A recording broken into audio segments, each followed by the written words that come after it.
In August 2021, the United States withdrew from Afghanistan. It took 20 years, $2 trillion, and thousands of American and allied lives to try and build a new Afghan state. And it took the Taliban exactly 11 days to take it all back. That sudden collapse shocked observers around the world. But looking closely at the military record of the last 20 years, Afghanistan was a predictable outcome to a documented historical pattern. Go back to 2003. The U.S. invaded Iraq and toppled Saddam Hussein's government in just 21 days of conventional combat. But the military then faced a grueling occupation, fighting a persistent insurgency that eventually laid the groundwork for the rise of ISIS. The United States maintains the most lethal conventional firepower on Earth, easily capable of destroying enemy infrastructure and routing standing armies. However, that power reaches a hard limit when faced with complex political problems or the task of propping up hollow foreign institutions that lack local support. The rapid disintegration of both the Afghan and Iraqi states reveals a persistent difficulty. The United States has developed a systemic inability to translate absolute battlefield dominance into lasting geopolitical victories. The U.S. military survived these strategic missteps largely because of who they were fighting. These were relatively weak, non-state actors. They didn't need to defeat America in a pitched battle. They only had to wait until American taxpayers and politicians lost patience. During the global war on terror, three major structural flaws embedded themselves into the American way of war. First, an extreme reliance on private military contractors to perform duties once held by soldiers. Second, constantly shifting, ambiguous operational objectives. And third, massive domestic political apathy toward foreign deployments. Those flaws were manageable when fighting insurgents, but defense planners are now asking a much more dangerous question. What happens when a military stretched thin by these same systemic flaws goes up against a highly coordinated, near-peer adversary? Pitting a broken strategic framework against the most heavily armed superpowers in human history transforms a manageable inefficiency into a profound existential risk. In 2023, the Center for Strategic and International Studies ran 24 wargame simulations of a Chinese invasion of Taiwan set in 2027. While the U.S. and its allies successfully defended the island in most scenarios, the cost was staggering. Planners project the loss of multiple aircraft carriers, hundreds of aircraft, and thousands of lives within a matter of weeks. This chart illustrates the difference between military capability and industrial capacity.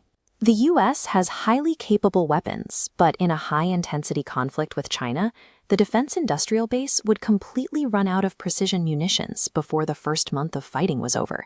You can't just download more missiles. Weapons manufacturing requires physical floor space, specialized materials, and highly trained workers. Currently, Allied production lines simply lack the capacity to instantly meet the massive physical demands of a state-on-state conflict, and Taiwan is just one front.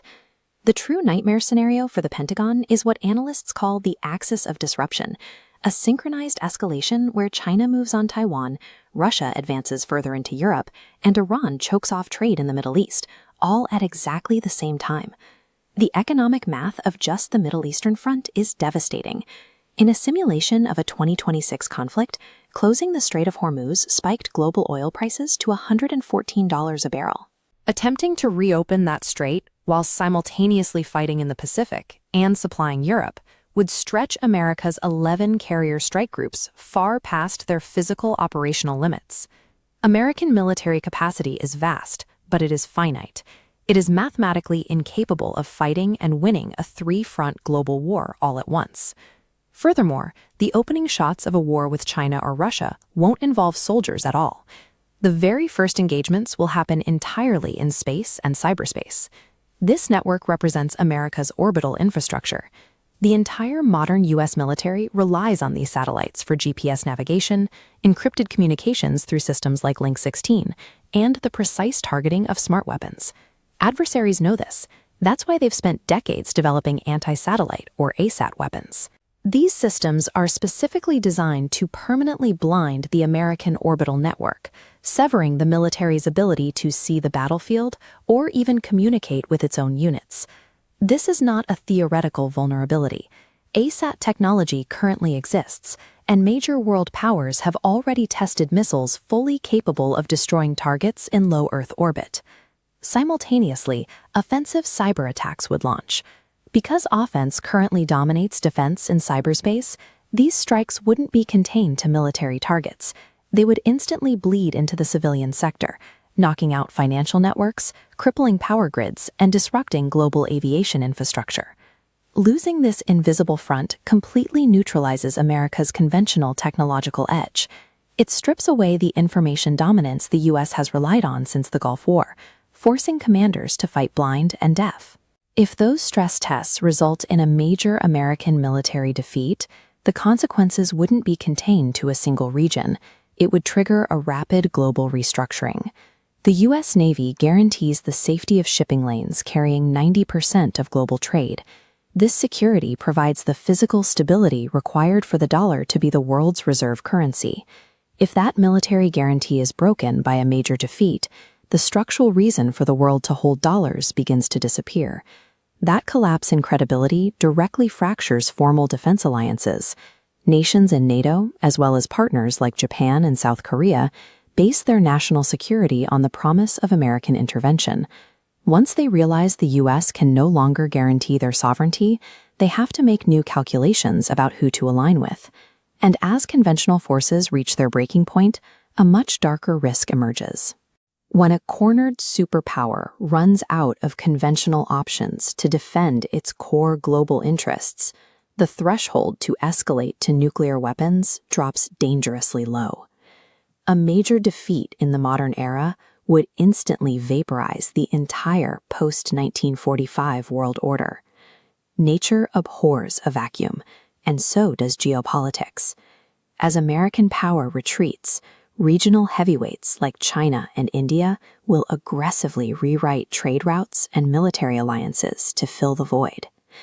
The United States possesses incredibly advanced military hardware, but high-tech assets alone cannot win long-term conflicts. They require industrial stamina to replace combat losses and unified political will to sustain the fight. Unless the U.S. rapidly aligns its domestic political reality with the physical limits of its industrial base, the next major conflict will mark the definitive end of the American century. For decades, the assumption has been that the U.S. military cannot fail. But the historical record tells a very different story, and ultimately, the illusion of invincibility is a superpower's most fatal vulnerability.